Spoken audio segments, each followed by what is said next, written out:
Hello mga idol, so karon ato na po ipakita sa inyo ang okra, no? Nga among gitanom gyapon. Kung makita ninyo among mga okra, pero sa kuan, walay mga dahon. Makita nyo walay mga dahon, no? So ingani siya. So naa na siya mga unod. Bunga na bunga. So na siya mga bunga, no?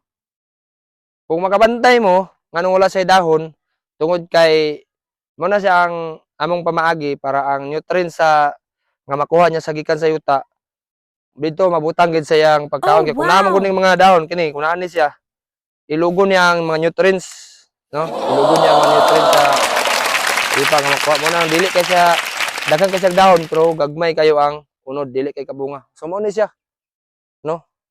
So kung makita ninyo mo ni, no? Kini mo murag wala na dahon. What? Wala na siya dahon pero ang bunga sada kayo. Daghan kini Wow! no. Tagas na kini. Kung nyo makita, no? So ingana siya. Walay abono, pero daghag bunga. Ana ra mga idol. Matik.